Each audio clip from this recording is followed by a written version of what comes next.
noneho mama abakuru murabizi ababyeyi babaga bafite inshingano zo kuraguriza abana bakanabaterekerera atari ngombwa kubibabwira. Na mama rero aho nabaga ndi Kigali yarandagurizaga. Rero ntangiye ninjiye koko mu isengesho maze kuba umukarismatike koko uhamye, bamaze kunkorera deliverance, mbese ngo izase kibi zose zaramvuyeho, yajya kuraguza yangeraho bakamubwira ngo yarapfuye. Hari nabagiye bambwira ko bagiye babwira ngo ariko mwagiye mukajya musenga iyo mana yanyu mwamuza hano gukora iki, kuko nyine nta dosiye yawe iri kwa Luciferi yakubwira ikisi. Ubundi ibyo umupfuma kubwira abarimo gusoma mu madosiye yawe ari kwa Luciferi. Ubuyobe, imitego n'ibitero bya Sekibi, ububasha bwa muntu, urumuri rwa muntu, umutsindo, ubutabazi bw'abamarayika, ubucibwe bwa shitani, ubutabazi bw'abatagatifu, inyenga ku isi, muri umunyu w'isi, muri urumuri rw'isi. Bavandimwe nkoramutima za Nyagasani, ubushize twaganiriye ku byerekeranye nuko shitani yateye u Rwanda, bishoboka ni nkuko yagiye itera ibindi bihugu. Tubona nyine ko Ryangombe yateye iturutse i Burundi, Nyabingi itera iturutse i Bugande. Burero turi bukomeze tureba abapfumu, icyo bita abapfumu icyo ari cyo n'imikorere yabo n'imibereho yabo nuko baba abapfumu. Mbere y'ibyo yagira nkuko mwabinsabye nongere mbabwire ko nitwa Ntidenereza Faustin, ariko ntekereza ko abantu benshi bamaze kumenya, si ngombwa kuvuga imyirondoro myinshi, ahubwo ndagira ngo nsubize ikibazo cy'umuvandimwe Nyandwi Fideli watubajije ikibazo agira ati ese Gahini yaba ari umwana wa Adamu na Eva? Ni ikibazo yabajije. Ngira ngo icyo twese turakizi, Bibiliya bidusobanurira ko Gahini ari umwana wa Adamu na Eva, uretse ko nawe yaje gushukwa nyine na Sekibi, bituma yica murumuna we Abeli, ko bavukanaga ari abavandimwe babiri. Ariko shitani imugezemo nkuko n'uyu munsi mubona igera mu bantu, ugasanga umuntu yisha umuvandimwe we, ugasanga umuntu yisha umugore yashatse cyangwa umugabo yashatse, ugasanga umuntu yisha umubyeyi yisha umwana yabyaye, ugasanga umwana yisha umubyeyi. Ibyo byose nta handi bikomoka, n'uyu munsi ni Sekibi bikora, kuko nta bubasha umuntu agira bwo kwica umuntu atabuhawe na shitani. Icyo narakivuze mu kiganiro cyashize, ntabwo ibyo bintu bishoboka. Gahini rero n'umwana wa Adamu na Eva. Bavandimwe rero, ndagira ngo mbere yuko dutangira ikiganiro tuvuga ku bapfumu, ubupfumu bumaze kwamamara mu gihugu cyacu no hirya no hino ku isi, ariko bufite umugambi wabwo. Niyo mpamvu rero tugomba kubuvugaho kugira ngo abakiri batoya batazagwa muri iyo mitego, kuko nzi n'abantu bagiye babubamo ari bakuru, ariko bajya gusaza bagasiga baraza abana babo yuko ibyo bintu batazabijyamo, kuko babaga barabonye ingaruka n'inkurikizi zabyo. Ko kubyinjiramo biroroshye, ariko kubisohokamo wabyinjiyemo ni intambara. Upfa kubagejejemo ikirenge kugira ngo bisohokemo ni intambara, kuko n'abariya babibamo nyine nta kundi babigenza, bavuga ko ari byiza. Ni nko kumera, hari igitekerezo twigeze kwiga kera muri Mate d'Afrique cy'injangwe yacitse umurizo. injangwe ngo yagiye gufata imbeba ahantu, igeze isanga bahateze umutego uyica umurizo.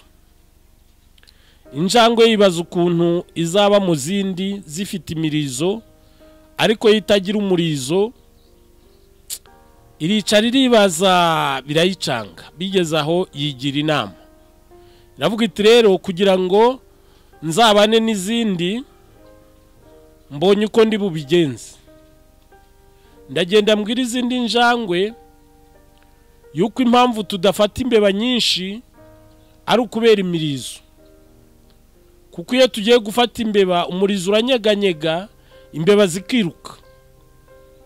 Irabipanga neza, iragenda ibibwira izindi njangwe, izisaba ko nazo zaca imirizo yazo. Nabo rero iyo bamaze kubigeramo n'umuruho bahuriramo, baba bumva uwo muruho utabo wabo bonyine, bagashaka kubwira abandi ko ari byiza kugira ngo babone abo baruhana.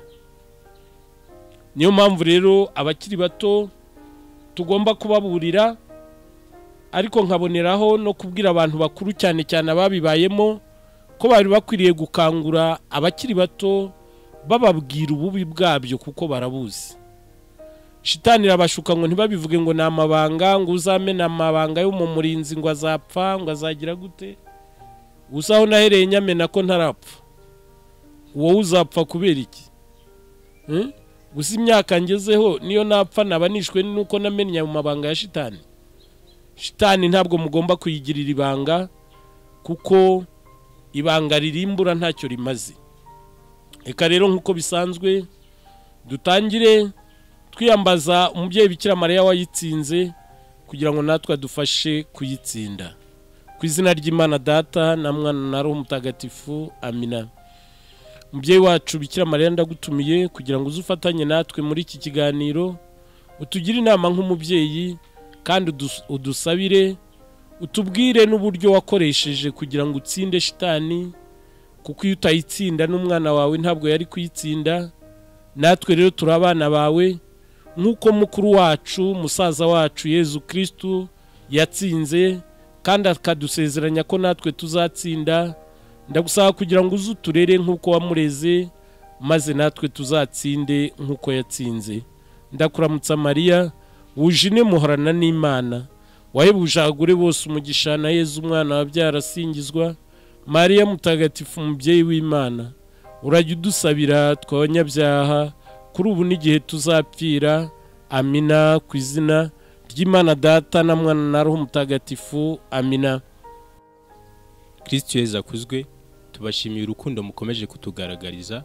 Kanda kuri subscribe no kukazogera cyangwa se kureba amagambo y'umutuku kugira ngo ibiganiro bijye bitewe kugeraho buri uko tumaze kubitunganya. Turagira ngo kandi ibi biganiro mujye mubisangiza n'abandi bigere kuri benshi. Nimba ufite icyifuzo, ikibazo, igitekerezo cyangwa se inyunganizi ushaka kuduha, ushobora kutwandikira muri komanteri, tuzajya tubirebaho byose. Dukomeze kubana namwe. Murakoze, mubane na Yezu na Bikira Mariya. Bavandimwe rero, icyo tugiye kureba n'ubupfumu. Abapfumu ni abantu basanzwe nkatwe, bavutse nk'uko natwe tuvuka, bakabaho nk'uko tubaho, ariko nk'uko twese turi ku rugamba kuri iyi si, baba barwanye cyangwa se ntibagerageze no kurwana. Igihe shitani nyine iba yabateye ikabatsinda, yamara kubatsinda ikabagira ingaruzwa muheto, bamara kuba ingaruzwa muheto ikabakoresha. Hari rero abapfumu bari kwinshi. Hari abaraguza umutwe, hari abaraguza urugimbu, hari abaraguza inzuzi, hari abaraguza igikondo, hari abaraguza inkoko, hari abaraguza inyana, hari abaraguza kureba mu kiganza, hari abaraguza amakarita, hari abaraguza ifuro, hari abaraguza intontwe, hari abaraguza ibyo bita amagaru, hari abaraguza intama n'ibindi. Ariko icyo bahuriyeho bose ni ubupfumu. Abapfumu rero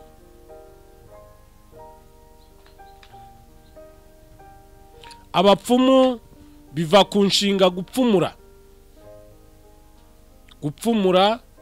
agapfumura ubuzima bwawe, agapfumura umuryango wawe, akinjiramo abifashijwe nyine na ya shitani imukoreramo, kuko umupfumu aba afite shitani imukoreramo, niyo imwereka ibyo muri wowe, ibyo mu muryango wawe. Aho ndagira ngo mbonereho mbabwire ibanga rikomeye. Iyo utagifite dosiye kwa Rusiferi, waramaze kuba koko muri Yezu nawe akakubamo. Nta mupfumu ushobora kukuragurira, nubwo wajya kuraguza. Nge nahuye na benshi byabagiye bajyayo kubera bya bindi tuvuga mu Kinyarwanda ngo wahiriye mu nzu nta dapfunda imitwe, ariko yagerayo umupfumu akabura akamwirukana, kamubwira ati mvira aha ndabona sinabona icyo nkubwira. Hari n'abagiye bambwira ko bagiye babwira ngo ariko mwagiye mukajya musenga iyo mana yanyu, muza hano gukora iki? Kuko nyine nta dosiye yawe iri kwa Rusiferi, yakubwira ikizi? Ubundi ibyo umupfumu akubwira aba arimo gusoma mu madosiye yawe ari kwa Rusiferi. Ibyakubwira byakubayeho nibyo shitani ziba zaragukoreye, ibyakubwira bizakubaho nibyo ziba ziteganya kugukorera. Iyo rero utagifiteyo dosiye, ntabwo ashobora kukuragurira ngo bikunde. Ndabaha ingero. Hari rwose n'umudamu wigeze kumbwira ko yagiye kuraguza i Kabgayi. Yari umukirisitu ariko aza kugira ibibazo, abantu bamurangira baramubwira ngo ajye mu bapfumu, atinya kujya mu Kigali kuko yavuga ati abantu bambona. Ararangisha bamurangira i Kabgayi, aratega Kigali ajya i Kabgayi. Ariko kubera ko bari bamubwiye ko umupfumu akomeye, afite ibintu bikomeye bifite imbaraga, agenda yitwaje agashapure akavugira mu gitenge agahisha. Aragenda agerayo, ka gashapure akagumaho mu gitenge.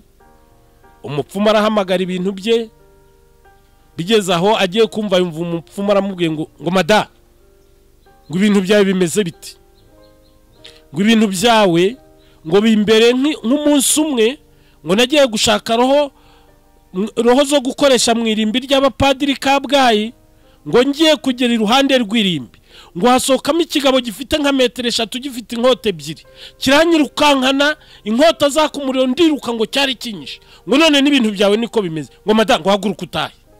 Aramwirukana aragenda. Impamvu yamwirukanye nigize nuko nta dosiye yari afite kwa Rusiferi, ntacyo yari kumubwira.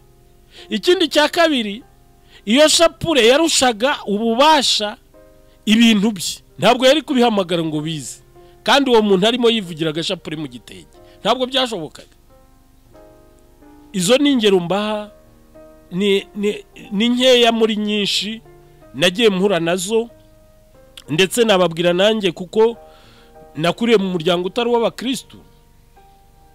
w'abakristu, noneho ni n'ubuhamya nabaha kugira ngo mwumve koko yuko iyo udafite dosiye kwa Rusiferi nta mupfumu kuragurira.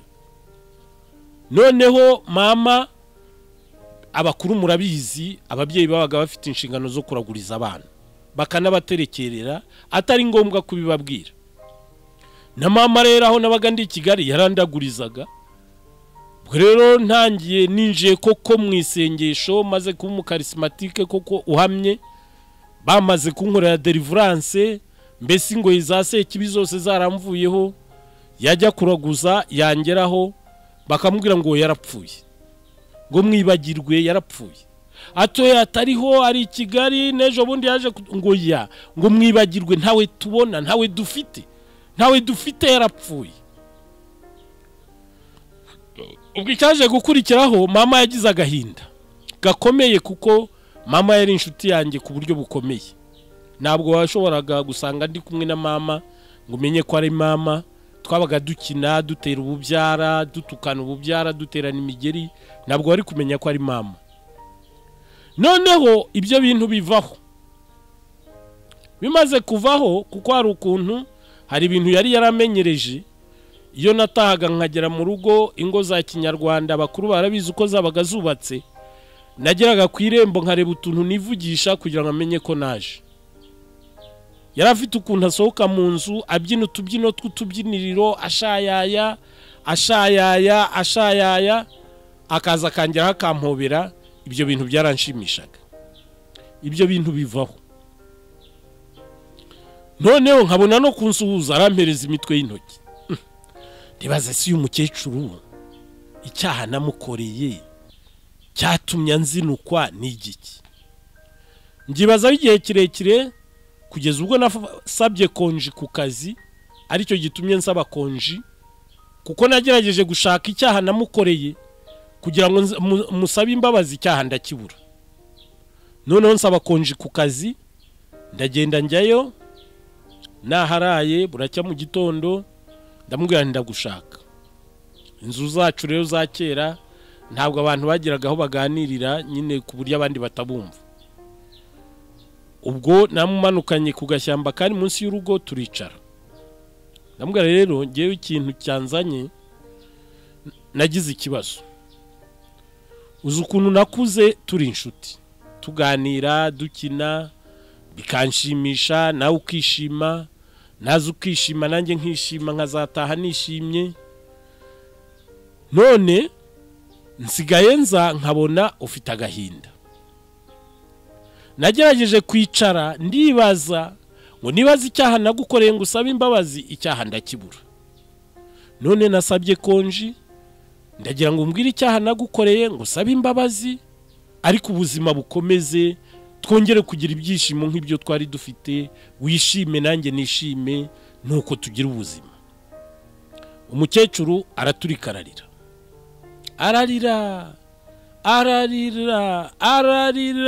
Arahogora.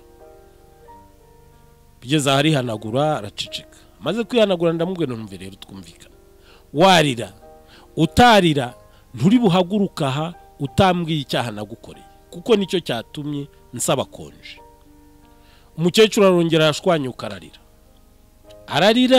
ararira. Amaze guceceka no kwihanagura, ambwira ngo mwana wanjye, inda yawe ntiyigeze indushye, nkubyara ntiwanduhije, uburere bwawe ntibwigeze bungora, ntiwigeze unsuzugura, waranyubahaga. Aho maze gukurira nta kintu nagusabye na kimwe ugifite ngo ukinyime.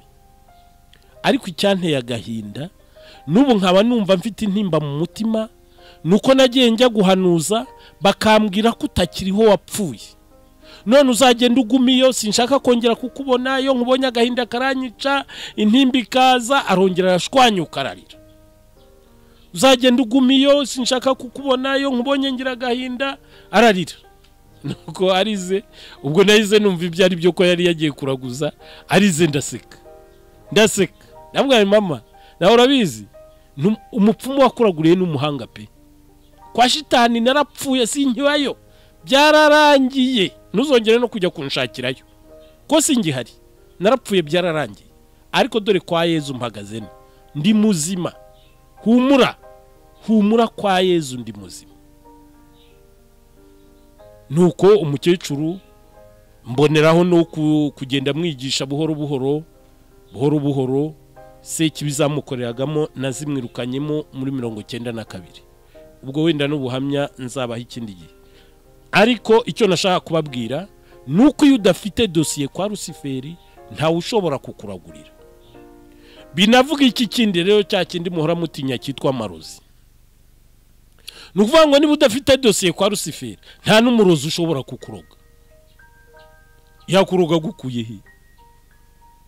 Yabwira shitani ngo ikwice hereye he? Kuye dosiye ihereye kuki? Ntabwo bishoboka. Nta murozi ushobora kukuroga udafite dosiye kwa Rusiferi. Ko ugira ngo bakuroge, buri icyo bita abarozi nukubaza kwa Rusiferi, bakajya mu madosiye yawe, bakabona aho bagutegera n'ibyo bagutegeraho, ko mu madosiye yawe baba bakuzi, baza kundiki, baza ameze gutya, yavutse gutya, avuka mu muryango uyu n'uyu, abazimu biwabo naba, ko kugira umuroza kuroge no kubanza guhakwa ku bazimu biwanyu, kuko nibo bakingurira abarozi kugira ngo binjire. babazimu biwanyu babemerera bakwemerera bo kwa Rusiferi none bakabona kukuroga. Niba bitagenze gutyo nta murozi ushobora kukuroga. Ye bavandimwe rero icyo nagira mbabwire nuko nyine abapfumu bapfumura mu buzima bwawe bakareba muri ya dosi kubipfumura byoroshye ko nukureba muri ya madosiye yawe ari kwa Rusiferi bakareba ibyawe byose. Nukuvuga ngo rero abapfumu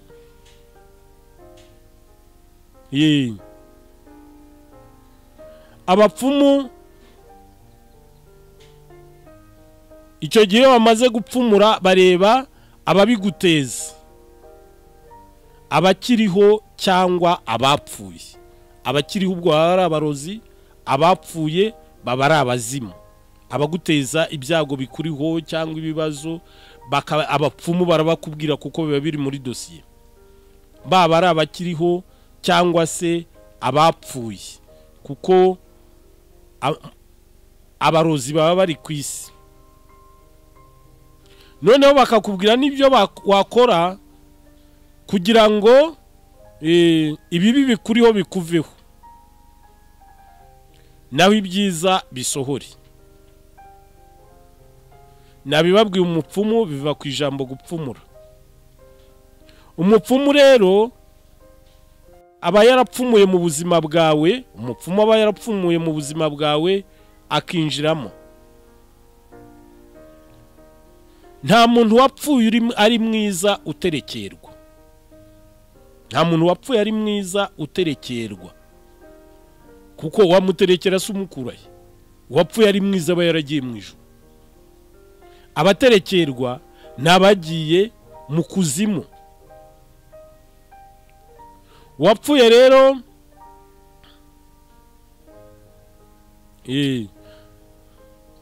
nta muntu wapfuye ari mwiza uterekerwa kuko ntacyo abakeneye abayibereye mu byishimo by'ingoma y'ijuru. Abaterekerwa n'abapfuye ari babi, bari mu gahinda, bari mu mubabaro, mu mubabare bw'inyenga. Icyo yapfuye akora nicyo atera asaba ko bamukorera. Icyo yakundaga agatera asaba ko bakimuha, asaba kugihabwa. Icyo yapfuye adashoboye kugikora, hari imigambi aba yaragize ari hano ku isi kandi nayo iba atari myiza, yapfa atayigezeho abasaba kuyikorerwa. Uwaguye ku gasi abasaba kubakirwa inzu. Uwari umunywi abasaba inzoga. Uwapfuye ari umusinzi abasaba inzoga. Uwapfanye inzara n'uwakundaga ibiryo abasaba ibyo kurya. Uwari umworozi abasaba amata, inka no kubyukurukirizwa. Umuhinzi abasaba imirima yo guhingirwa no kumurikirwa imyaka. Nuvuga ngo icyo yakoraga ari hano ku isi iyateye nicyo aza gusaba ko bamukorera. Ingaruka rero z'uko guterekera, ingaruka z'abo bazimu, ingaruka z'izo mandwa n'izo za nyabingi n'ibindi, nuko iyo abo bazimu, roho mbi cyangwa amashitani, iyo hari ibyo bakeneye ko bakorerwa, batera ibyago binyuranye, indwara zitavurwa n'abaganga. Bamwe bakazita amarozi.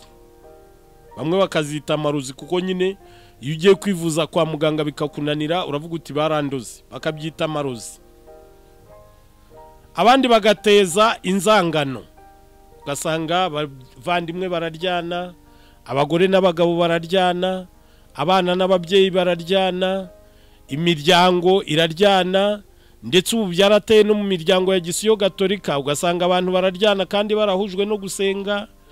Ugasanga ahantu hose shitani yageze bararyana, kabone nubwo haba ari mu kigo cy'abihaye Imana, iyo ahageze bararyana. ahantu hose shitani igeze bararyana. Ahandi kahateza impagarara n'amacakubiri mu miryango. Ibyo biteza no mu miryango y'abasenga, impagarara n'amacakubiri ugasanga ntibumvikana. Ahandi kahateza ubwoba n'agahinda, ukajya wumva ufite ubwoba, nta kintu cyabuguteye, nta cyagukanze, ukaba nta kintu wabuze, ukumva ufite agahinda, ukibaza ikintu cyaguteye agahinda bikagushobera, ubwoba n'agahinda. Ahandi kahateza inzara, ugakora kugira ngo uzagire icyo ugeraho bikaba ikibazo. Iwawe hagahora inzara idashira, hagahora imyenda idashira, ibibazo bigahora byiyongera. Ahandi kahateza amapfa, igateza amapfa mu gihugu, igihugu ugasanga amapfa yateye. Hari n'abajya bavuga, ariko ni n'ikinyoma, bavuga ngo amapfa ngo aterwa ngo n'amashyamba yabaye make. Ariko muzabishakashake mumbwire Ruzagayura yatewe n'iki? Amashyamba ntiyari yuzuye igihugu? Igihugu cyari gituwe n'abantu bangahe? Igihugu cyari gituwe n'abangahe? Ariko Ruzagayura yarimbuye imbaga, kandi igihugu ari amashyamba gusa. Ntabwo rero amapfa atezwa n'amashyamba, izo roho mbi ziteza amapfa. Ahandi zikateza ibyorezo. Wenda tukiri kuri aya mapfa, ndagira ngo mbabwire akantu kandi kabaye kuko hari ibintu biba ntimubimenye. Wenda sindi bwibuke cyane kuko sinari nabitekerejeho, sindi bwibuka amatarike n'imyaka, ariko nimbivuga buri wese ashobora kubyibuka. I Bugesera higeze gutera amapfa, abanyabugesera barahunga, bakajya birirwa muri Kigali bazirera basabiriza. Ibyo bintu hari abantu babizi. Ayo mapfa maze gutera, naho nabiboneye, ibyo ngiye kubabwira nibyo nahagazeho. Hakaba hari umukobwa wari umunyamuhwe,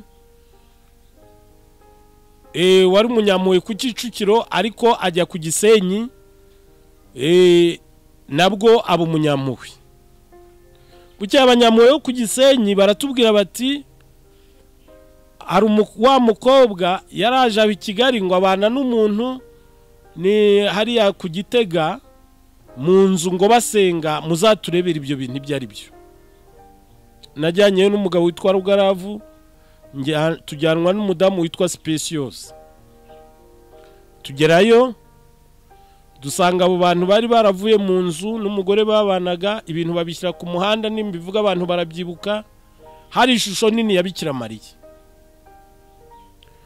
Umukobwa turagenda turaganira kuko twari tuziranye, turamubaza waje hano ute? Atubwira ati rero burya nubwo nari mu mpuhwe ntabwo nari umunyampuhwe, ahubwo nari impunzi. Kuko nge n'uyu mudamu twakoze ubutumwa mbere y'uko intambara yo muri 90 itera. Ubutumwa turabukora mu gihugu hose, nuko Imana itubwira yuko intambara igiye gutera. Icyo gihe twabaga ku Kimicanga, iduha ikimenyetso cy'uko ikizatubwira ko intambara igiye gutera ari uko bazatwirukana mu nzu. Ati koko baratwirukanye mu nzu, turagenda, bukeye intambara iratera. Dukomeza ubutumwa. Intambara irangiye, nyuma ya jenoside, nshatse gukomeza ubutumwa i Kigali, bashaka kumfunga, bituma mpungira ku Gisenyi, njya mu mpuhwe. None rero Imana yaraje irambwira ngo igihe kirageze ningaruka i Kigali dukora ubutumwa, kuko n'ubundi intambara igiye kuba. Ati ndagaruka. Nanone ikimenyetso Imana yaduhaye, iduha ikimenyetso cy'uko bazadukura mu nzu. None inzu bayidukuyemo, dore tuba ku gasozi, ibintu biri hariya ku muhanda. Ikindi kimenyetso Imana yaduhaye nuko ririya zuba riri Bugesera rizakwira igihugu cyose. Ryamara gukwira igihugu cyose, noneho hagakurikiraho inzara igakurikirwa n'intambara izarimbura igihugu ku buryo hazasigara abantu babariye ku ntoki. Umukobwa arabitubwira, tugerageza kumwumvisha ko ibyo bintu atari Imana, ariko ntiyabyumva. Aza kutubwira ngo wari sekreteri wabo, sindi bumuvuga izina kuko wenda abantu benshi bamumenya bakamubaza ibibazo byinshi. Uwo wari sekreteri wabo twagiye kumureba. Imana ngo yari yaramwise ngo ni Petero. Noneho twaganiriye nawe iminsi 3, tugerageza kumwumvisha ko ibyo bintu bidakomoka ku Mana, ariko yanga kubyumva. Amaze kubyumva, icyo gihe impuhwe Kicukiro zari zigifite imbaraga cyane, twaragiye tubwira abanyampuhwe tuti rero Sekibi yateye kandi irashaka kudutwikira igihugu, muhaguruke. Ubwo ariko twasize tubwiye uwo muntu, turamubwira rero muratsimbaraye mwemeje ko ari Imana, nimusigare musenga Imana yanyu, natwe tugiye gusenga Imana yacu, tuzareba Imana izatsinda indi. Turagenda duhagurutsa abanyampuhwe, turatangiye turakubita inyana y'imbwa, turakubita, hashize nk'ibyumweru 2 tuyikubita, imvura biraguye. Imvura iragwa i Bugesera, barahinga, bareza, ibintu bijya ku murongo.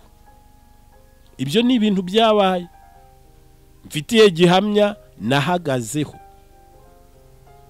Bivuga rero yuko ibyo bintu byinshi biterwa na Sekibi. Ubwo imvura yaraguye, inzara irashira, y'amapfa bararangiye, abo bategereje intambara barayibuze, n'uwo wari sekreteri yageze harapfa, apfa iyo ntambara atayibonye, nabo barayitegereza barayibura. Cyo kuri ubu ntabwo nzaho baba, nibumva iki kiganiro byibura bazampamagare twongere tuganire, bambwiraho iyo ntambara yabo yarengeye. Nukuvuga ngo rero hari ibintu byinshi nyine Sekibi zikora, zigateza n'ibyorezo mu bantu no mu matungo. Mboneyeho kubabwira yuko n'iki cyorezo cya coronavirus Sekibi gifitemo ariyo yagiteguye. Abasenga musenge muzi ibyo mu Rwanda nabyo, ni Sekibi yateje iki cyorezo cya coronavirus. Hari Sekibi ziyitirira Imana, zigenda zivuga ngo nizo zagiteje, ngo kugira ngo zihana abantu. Ntabwo Imana yahanirya. Ndagira ngo mujye musobanukirwa Sekibi y'isi Imana ni Imana yo mu ijuru. Kuva Yesu yarabambwe ku musaraba, ntabwo Imana ishobora kuduhanisha coronavirus. Icyo ntikibaho, mukibagirwe. Ni Sekibi wateje coronavirus, kandi yaranatsinzwe kuko yarakubiswe. Sekibi wateje coronavirus, umva abishidikanya azaza mbaza ibindi birenzeho nzabimubwira. Sekibi niyo yateje coronavirus, ko Sekibi iteza ibyorezo. Izo ni ingaruka ndimo mbabwira zijyanye kugira ngo Sekibi iteze iyi coronavirus. Imbaraga nyine zikura muri ibyo byo kubandwa, kuraguza no guterekera.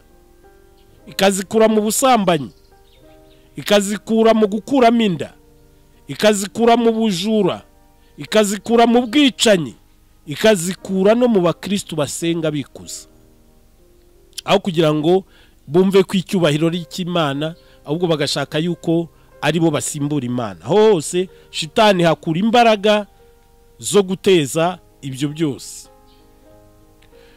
Nanone igateza kugumirwa. Icyo gihe rero hari abazimu batezaga kugumirwa.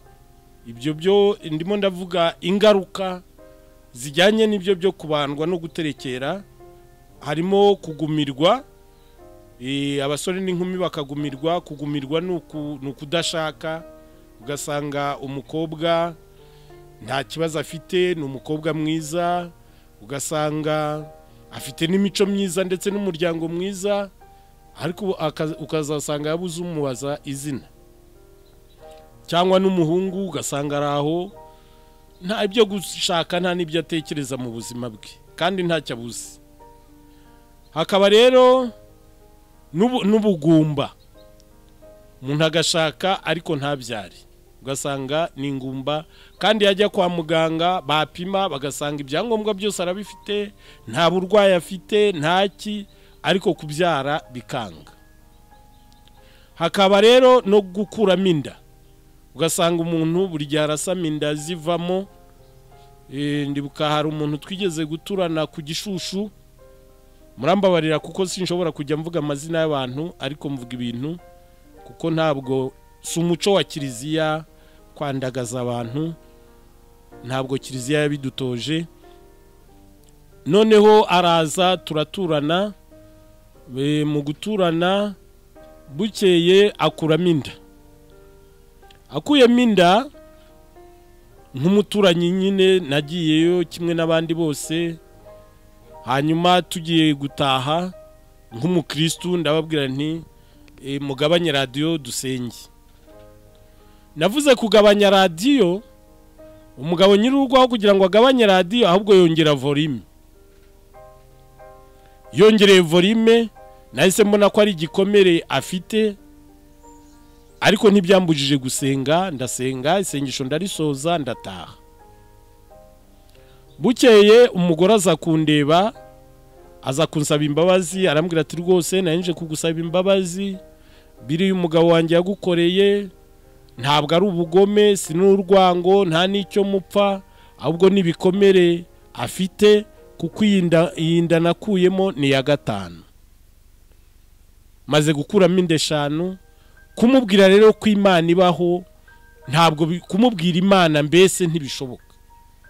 Buriya wavuze Imana nyine itarakara yumva ko nta kuntu Imana yabibaho ngo inda 5 zose zibe zivuyemo. Mutamu ndamwumva, turaganira, ndamubaza none se wowe byibura wakwemera ko dusenga? Ati rwose giye wisengesho ndaryemera. Ndambwira noneho kubera yuko ntaza iwanyu nyine wumva umugabo afite igikomere cy'Imana, ntabwo nahavugira Imana ntibyakunda, kuko twari duturanye hafi. Ndambwira nti uzajya uza mu rugo dutangira isengesho. Bucyaraza dutangira isengesho, turasenga.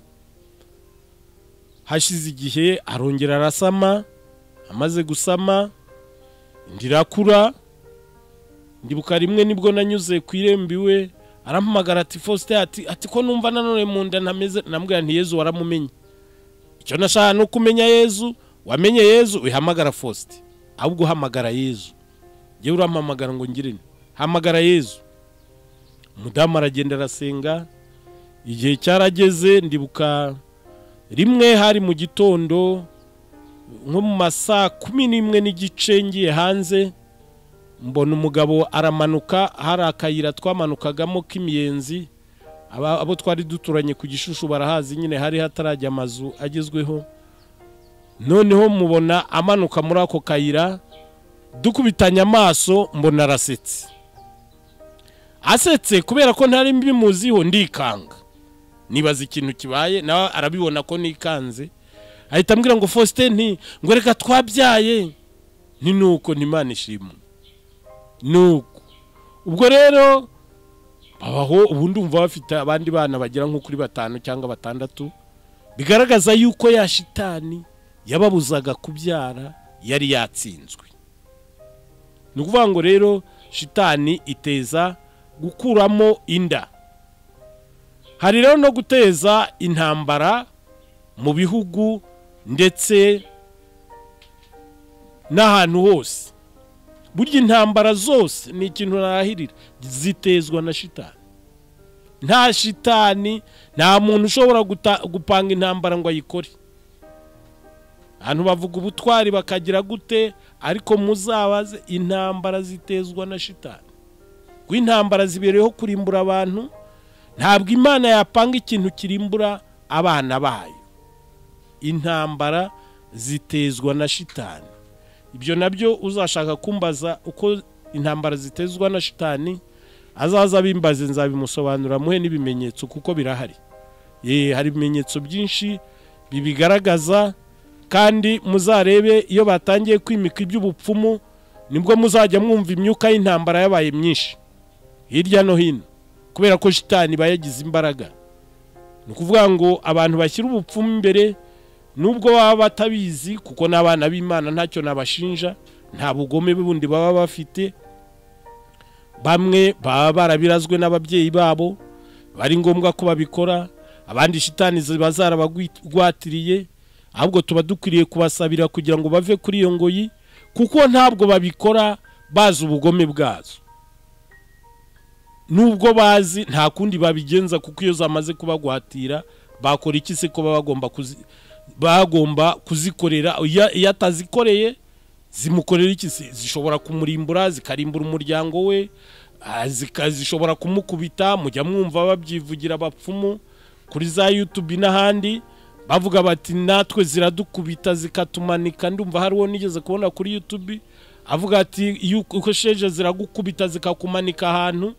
Urumva rero bazikorera kubera ibyo byose batinya, ariko suko bayobewe ibibi byazo, ariko n'ubwoba. Kavuga ati ntazikoreye zanyica, zandimburira umuryango, zagira gute. Muzajya mubona nk'abantu bagiye bazikorera, wenda bamara gupfa abana babo ntibashobore kuzikorera, ugasanga ibintu byose bari bafite birayoyotse, birabakurikiye, amatungo agapfa agashira mu miryango. Hari n'abapfa rwose umuryango ukarimbuka pe ukarangiraho, kubera yuko babandi basigaye batashoboye kuzikorera. Ntabwo rero bazikorera kubera urukundo, bazikorera kubera kwigura. Ahubwo mubegere, mubafashe, mubirukane mwizo sekibi, kugira ngo nabo bagire ubuzima, kuko nta buzima baba bafite. Wagize ngo se biriya byose bavuga hari ubuzima baba bafite? Ntugutayanjwa nyine byo kwihakirwa ngo barebe ko baramuka. Hari rero n'inkurikizi zijyana n'ibyo bintu. Inkurikizi ziba kubatemera Imana. Hari inkurikizi ziba kubatemera Imana. Inkurikizi ya mbere ni uguhora mu bapfumu.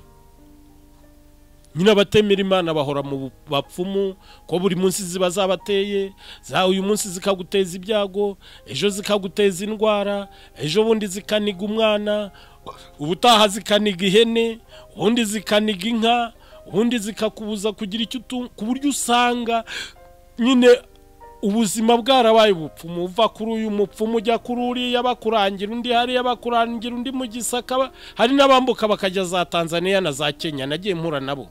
Ugasanga umuntu mu Rwanda yarahazungurutse bikananirana, agafata Tanzania, bikanga agafata Kenya, ugasanga ibihugu byose yarabizungurutse, bagahora mu bapfumu. Iyo ni inkurikizi ya mbere kubatemera Imana, guhora mu bapfumu, ubuzima bwabo bwose bikaba mu bapfumu.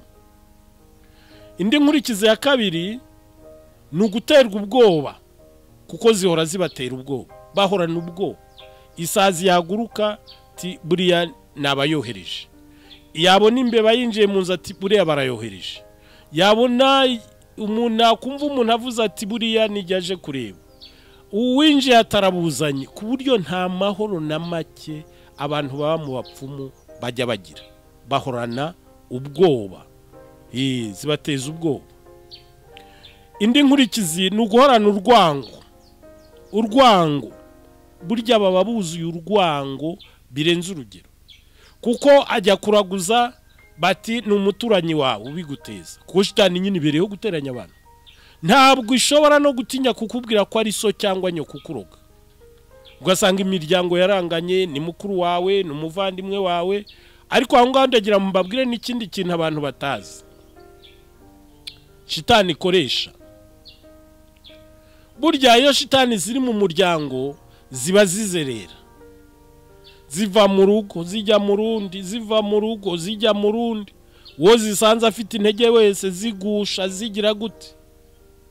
Icyo bita rero ngo baziguterere, kanaka yaziguterereje cyane cyane abo mu muryango, zishobora kuva kwa mukuru wawe, zizi wawe umupfumu hajya kumubaza, kuko we ababireba nk'uko umuntu areba video, akabona ya video ya shitani zasohotse kwa mukuru wawe zizi wawe, ati ni mukuru wawe ukuroga.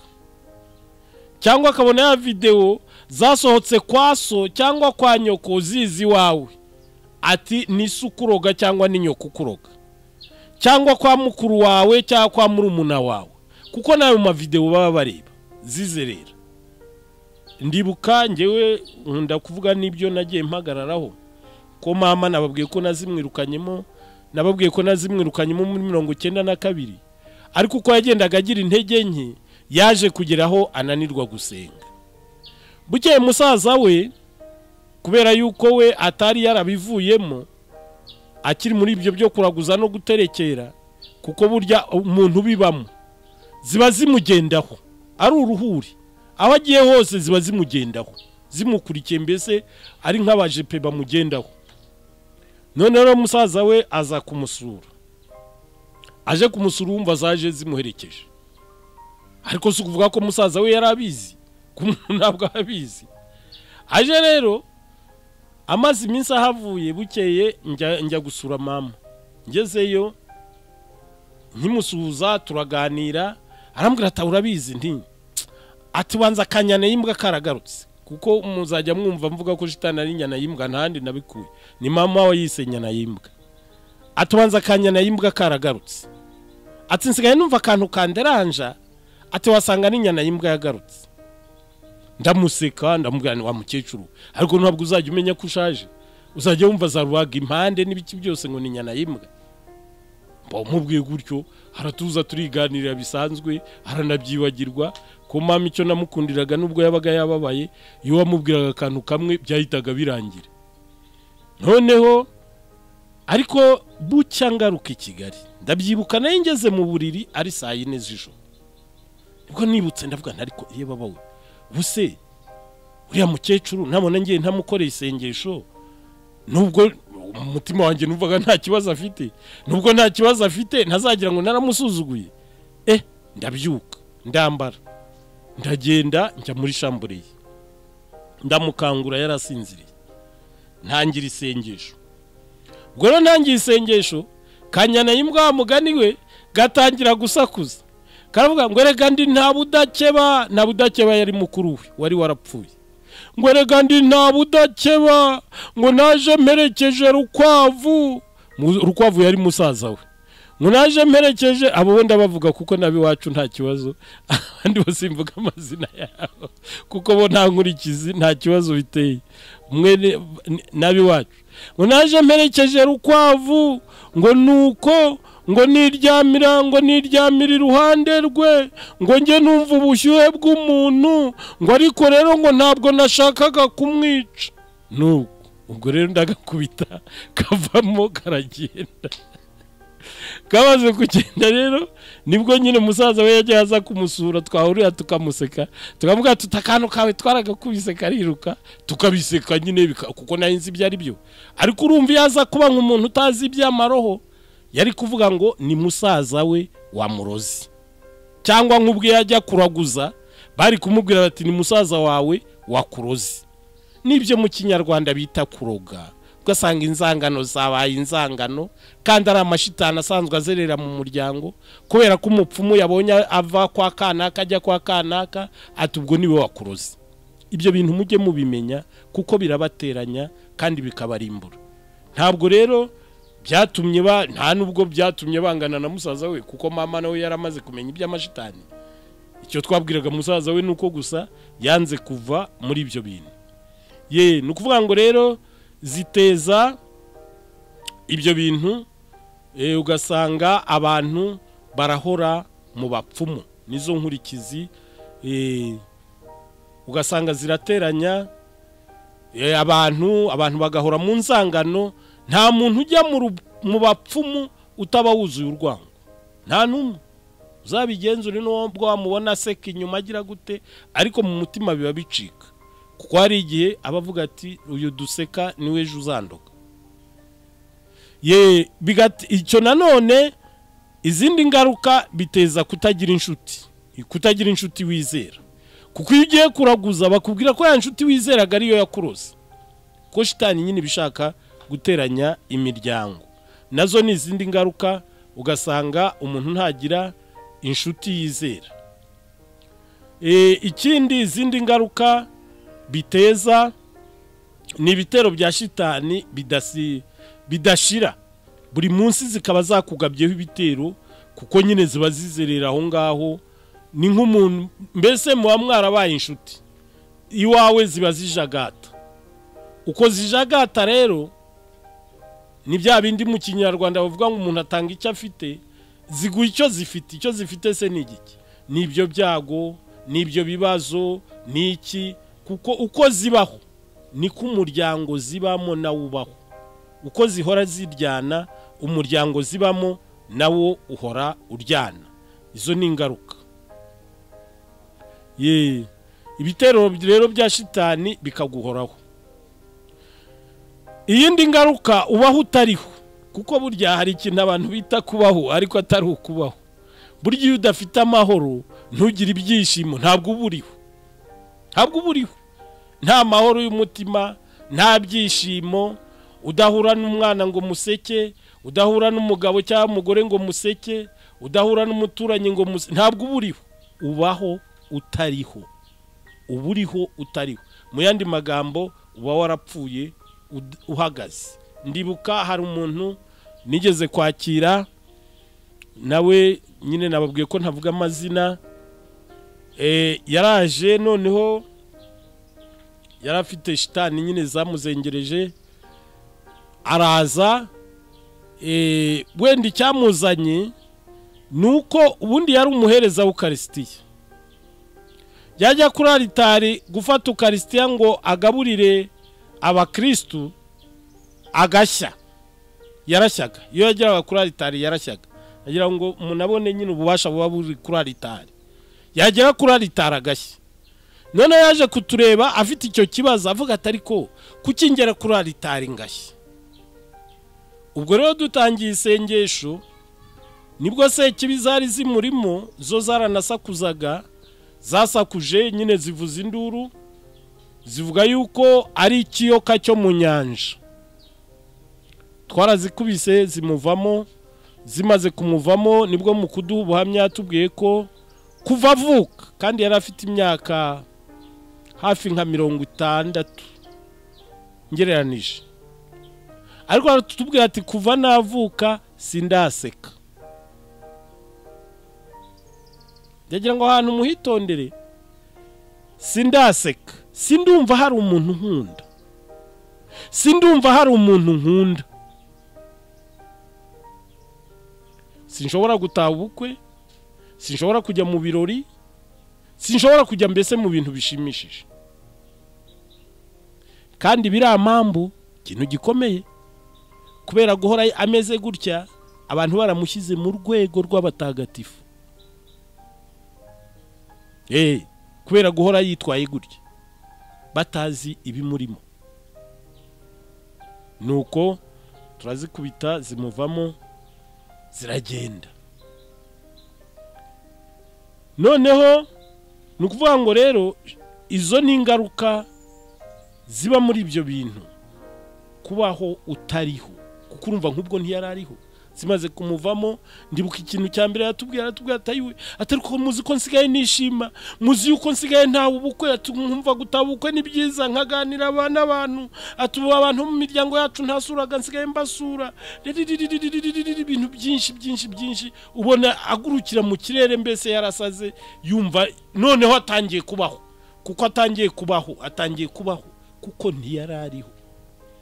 Umuntu nyine ugasanga nta mahoro yigiramo. Iyo udafite amahoro ntabwo uba uriho. Izo ni ingaruka kubatemera. Ni ingaruka.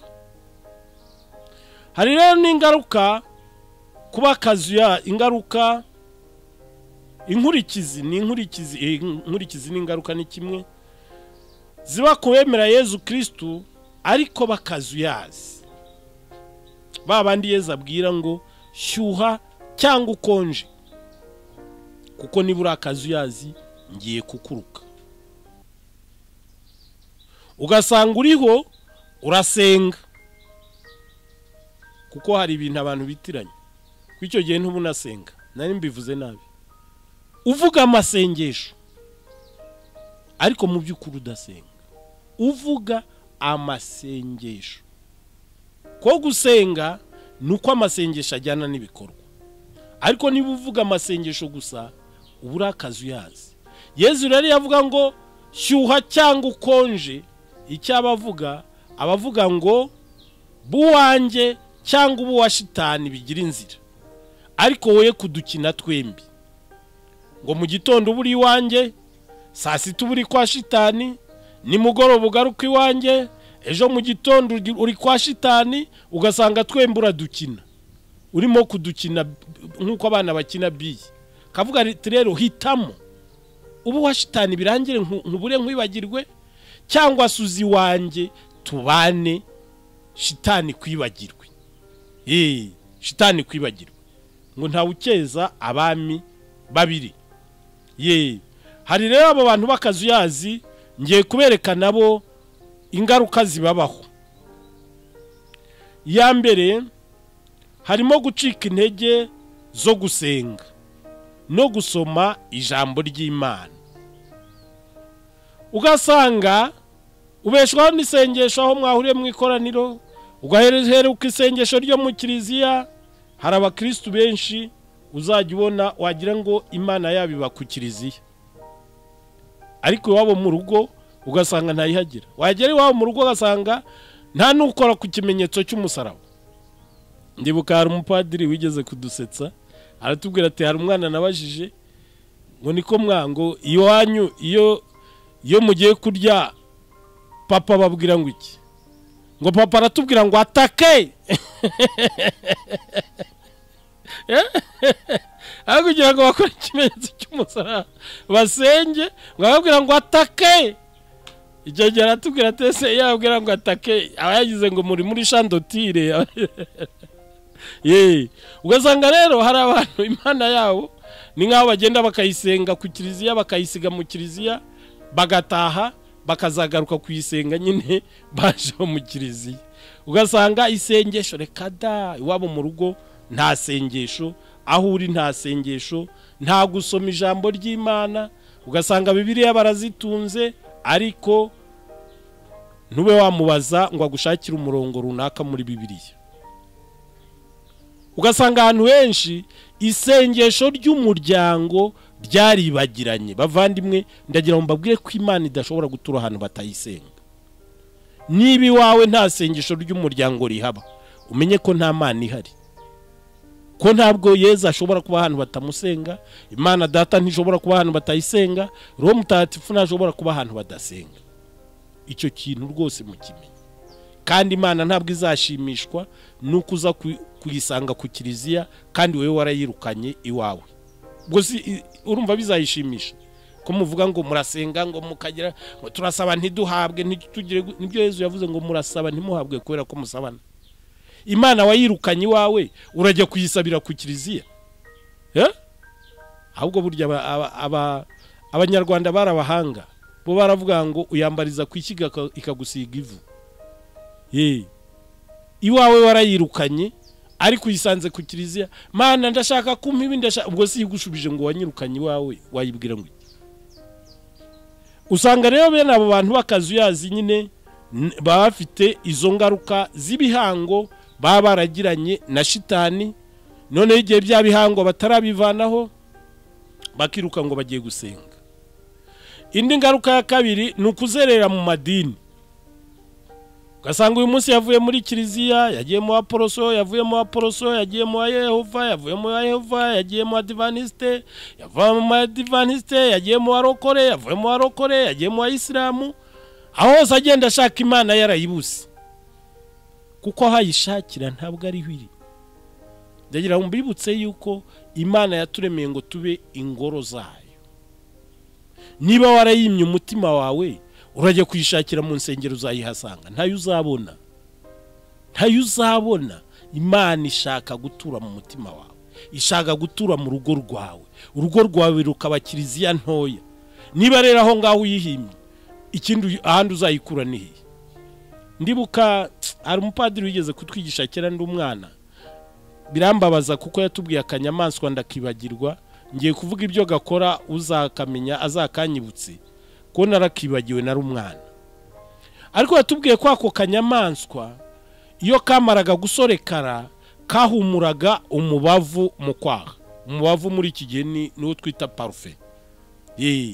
Noneho kandi muri kamere yako kakaba gakunda impumuro y'umubavu. Noneho kamara gusorekara kakumva ya mpumuro y'umubavu, ariko uko kayumva kakumva ntihagije, kakumva gashaka kuyegera mbese ngo gashire iyo nyota. Ubwo noneho niba kakavuga ati ningera hari imbere ndaba nyigezeho, ko ahandi umva ari nkeya, ninegera imbere ndaba nyigezeho. Kagenda kegera imbere kakumva wapi impumuro ni yayindi ntabwo byiyongera, kakageza ubwo kiruka kagafata umuvuduko, kakiruka gashakisha iyo mpumuro ahwiri, kakiruka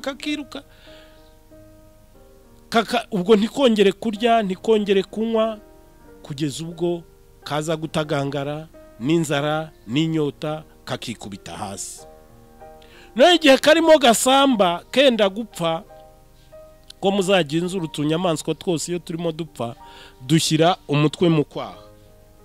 Noneho kagashyira umutwe mu kwaha gutya, kashyira umutwe mu kwaha kagasanga wa mubavu uri mu kwaha, kirukaga kawushaka kandi kawirukankana. Nawe Yezu yakugize ingoro ye, arashaka gutura mu mutima wawe.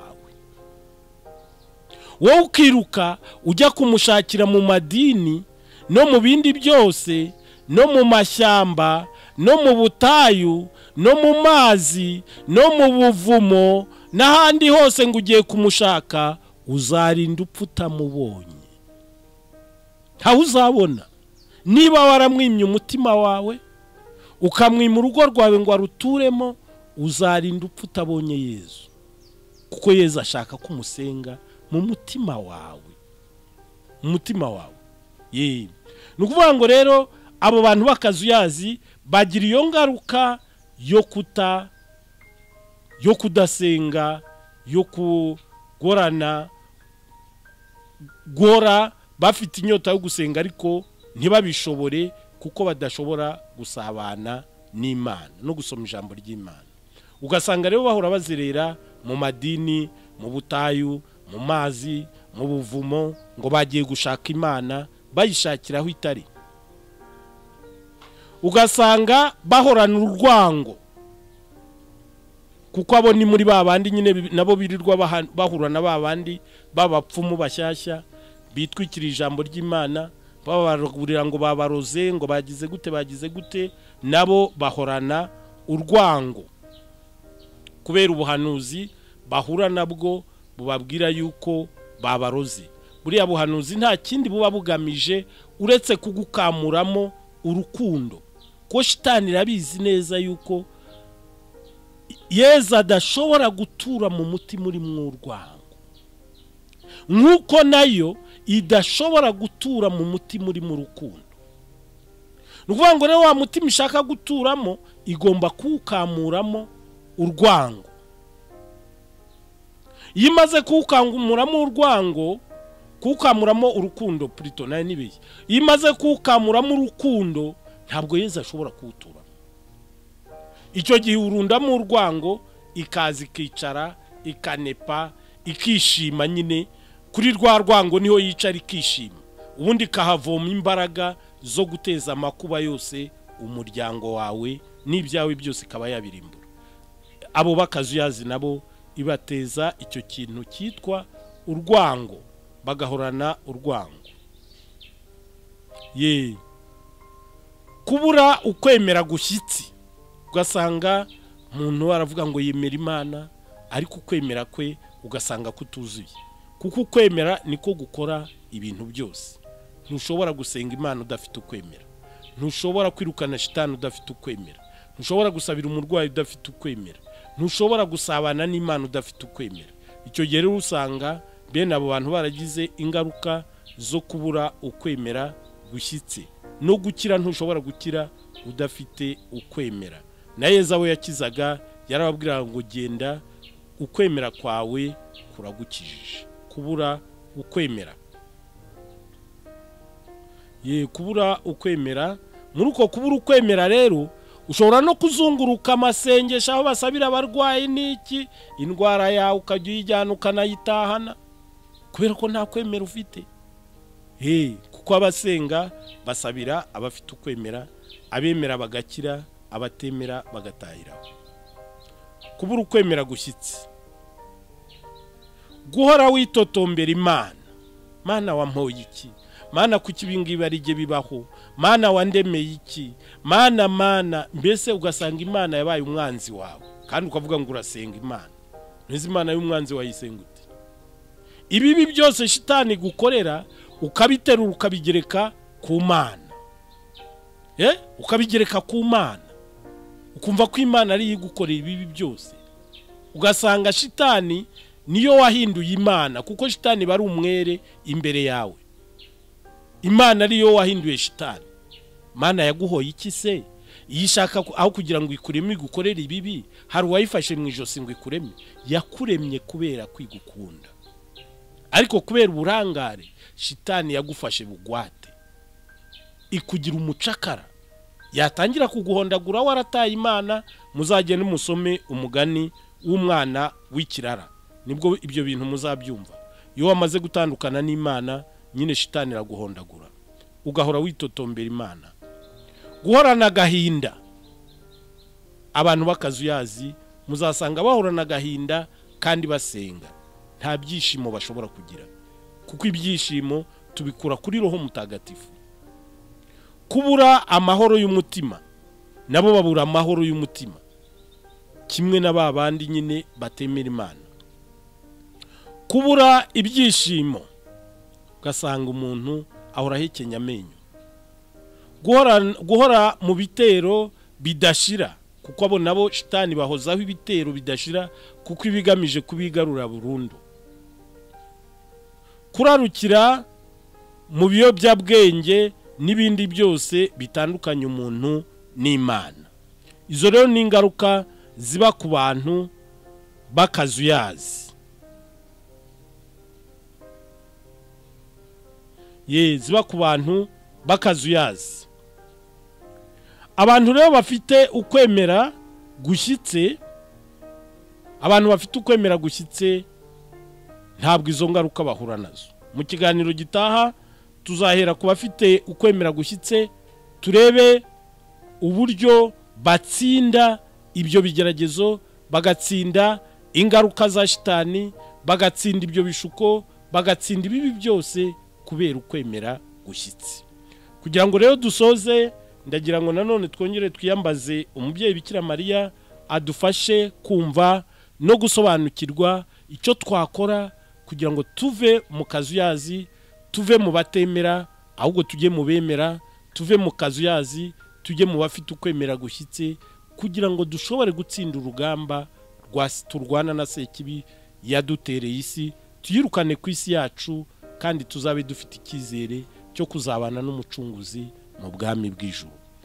Ku izina ry'Imana Data na Mwana na Roho Mutagatifu, amina.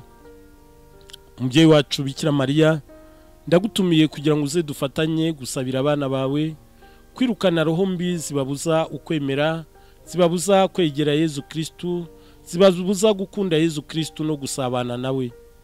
Nyagasani Yezu Kristu Nyirimpuhwe, ndagusanga urambura ikiganza cyawe ku bana bawe, ubakiza indwara, ubakiza ubumuga, ubakiza ubusembwa, ubaha amahoro y'umutima, ubaha ibyishimo, ubuzuza urukundo, ubaha urumuri rwawe rubamurikire, rwa rumuri wabahaye muri batisimu no gukomezwa, rumurikira isi yose, kugira ngo isi ive mu mwijima, isi ive mu gahinda.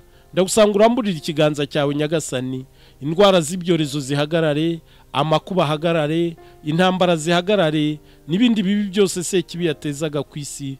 Ndakwinginze ngo wumve isengesho ryacu, utitaye ku byaha byacu, utitaye ku ntege nke zacu, utitaye ku burangare no ku bujiji bwacu, ahubwo urebe urukundo wadukunze rwatumye yemera kumena amaraso yawe kugira ngo tubeho. Ndagusanga amaraso n'amazi byavutse mu mutima wawe bikwire ku isi yose, biyisukure, bikureho ubwandu n'umwanda wose, ndagusanga urambura ikiganza cyawe ku bapfumu, urambura ikiganza cyawe ku barozi, urambura ikiganza cyawe ku banangiye umutima, kugira ngo babohore Nyagasani, ubakure kuri izo ngo Sekibi yabashyizemo, ubakure ku bucakara bwa Sekibi, ubakure ku bikoresho bya Sekibi.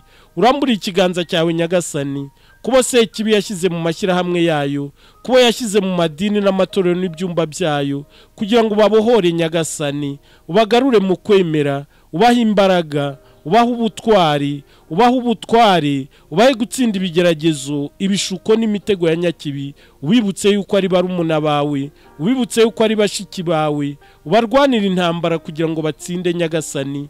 Ndakwinginga Nyagasani Yezu, kugira ngo ubasha bwawe butumanukireho, maze mu izina ryawe dusenye imitego n'ubugome bya roho mbi, tuzimeneshe tuzirehe mu nyenga y'umuriro, kugira ngo izina ryawe rihabwe ikuzo mu ijuru, ku isi n'ikuzimu baripfukamire. Sekibi, mu izina rya Yezu Kristo ndakwirukanye, uve mu bapfumu, uve mu barozi, uve mu banyantege nke, uve mu bakazuyazi, ugende ujye mu nyenga y'umuriro. Mu izina rya Yezu Kristo ndakwirukanye, uve mu bapfumu, uve mu barozi, uve mu bakazuyazi, uve mu banyantege nke, ugende ujye mu nyenga y'umuriro. Yezu Kristo yaragutsinze. Yezu yagutsindiye mu butayu, Yezu yagutsindiye mu murima w'imizeti, Yezu yagutsindiye ku musaraba, Yezu yaduha ububasha bwo kugutsinda mu izina rye. Shitani uri we wese, waba nyabingi, waba ryangombe, waba bazimu, waba ibitega, waba mahembe, waba magini, waba barangi, waba kanyaga, waba mwikorezi, waba zunguruka, waba ndwara,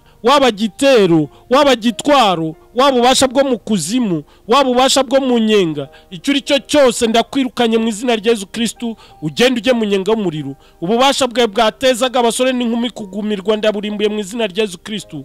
Ububasha bwawe bwatezaga ibibazo mu miryango ndaburimbuye mu izina rya Yezu Kristo. Ububasha bwawe bwatezaga indwara ndaburimbuye mu izina rya Yezu Kristo. Ububasha bwawe bwatezaga intambara ndaburimbuye mu izina rya Yezu Kristo. Intambara zose wapangaga muri iki gihugu no ku isi ndazishenye mu izina rya Yezu Kristo.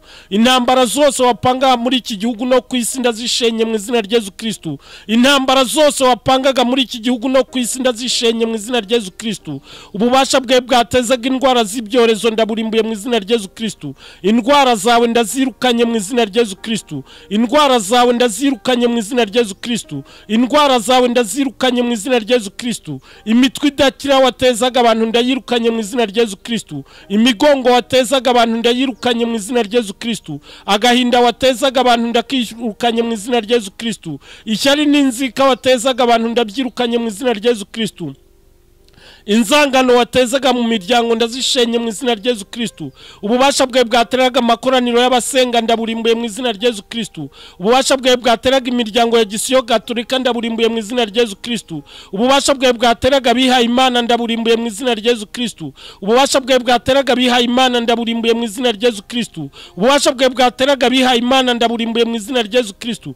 Genda ujye mu nyenga y'umuriro Sekibi. Uri gicibwa, uri kivume, uri kivume, uri kivume, uri kivume, uri kivume. Imana data yaraguciye, Imana mwana yaragutsinze. Yezu Kristo yaduha ububasha bwo kugutsinda mu izina rye. Ndakwirukanye mu izina rya Yezu Kristo wagutsinze. Ntugire umuntu ujyamo, ntugire inyamaswa ujyamo, ntugire itungo ujyamo, ugende ujye mu nyenga y'umuriro. Ubutabera bw'Imana bugucira urubanza kandi buguhane. Ubutabera bw'Imana bukurimbure. Ubutabera bw'Imana bukumeneshe. Ubutabera bw'Imana bukuroye mu nyenga y'umuriro. Ndagutegetse mu izina rya Yezu Kristo. Ndagutegetse mu izina rya Yezu Kristo. Ndagutegetse mu izina rya Yezu Kristo. Ngutegeke imbere y'Imana Data ushobora byose waremye ijuru n'isi. Ngutegeke imbere y'Imana mwana wacunguye abantu. Ngutegeke imbere ya Roho Mutagatifu. Ngutegekesheje ububasha bw'umusaraba Yezu Kristo yabambweho. Ngutegekesheje ikizingo cy'amahwa Yezu Kristo yatamirijwe. Ngutegekesheje inkoni Yezu Kristo yakubiswe. Ngutegekesheje ukwemera kwa Kiliziya imwe Gatolika itunganye kandi ishingiye ku ntumwa Kristo ubwe yigaruye amennye amaraso ye. Gende shitani ndakwirukanye mu izina rya Yezu Kristo. Mwirukanye mu gihugu cyacu, mwirukanye ku isi yose, mwirukanye mu rubyiruko no mu bana bato, mwirukanye mu ngo z'abashakanye, mwirukanye mu mfubyi n'abapfakazi, mwirukanye mu mfubyi n'abapfakazi, mwirukanye mu mfubyi n'abapfakazi, mwirukanye mu bihaye Imana, mwirukanye mu bihaye Imana. Genda ujye mu nyenga y'umuriro, genda ujye mu nyenga y'umuriro, genda ujye mu nyenga y'umuriro, genda ujye mu nyenga y'umuriro, genda ujye mu nyenga y'umuriro. Mana data nyir'ijuru, ndakwinginga ngo urambure ikiganza cyawe ku bana bawe, ubasendereze inema n'ububasha, ubutwari, ubudacogora n'ubudahangarwa, wahe gutsinda ibigeragezo n'ibishuko n'imitego ya nyakibi. Ndagusaba dawe nyir'ubutagatifu, kurambura ikiganza cyawe ubaha umugisha, umugisha ubwenge bwabo, umugisha ibitekerezo byabo, umugisha roho zabo n'imibiri yabo, umugisha ibyo wabahaye n'ibyo bitegura kubaha byose, umugisha wabo batagatifuze, umugisha wabo barinde, umugisha wabo bakomeze, umugisha wabo uzabageze mu ngoma y'ijuru.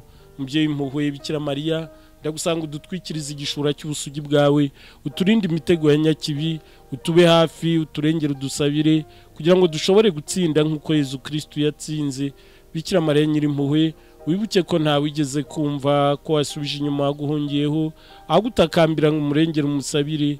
Nicyo gituma nkwizera, ndakugana nkuganyira ngo umpagarare kuko ndi umunyabyaha. Mubyeyi w'umukiza, ntibirengagize ibyo nkubwira, ubyumva ubyiteho. Amina. Dawe uri mu ijuru, izina ryawe ryubahwe, ingoma yawe yogere hose, icyo ushaka gikorwe munsi nk'uko gikorwa mu ijuru.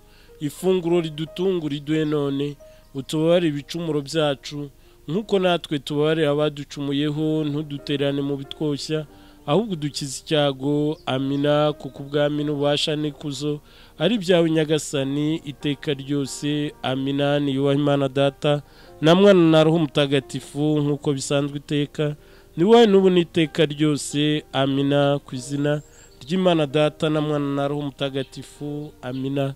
Mugira amahoro ya Kristo, mubane na Yezu na Bikira Mariya.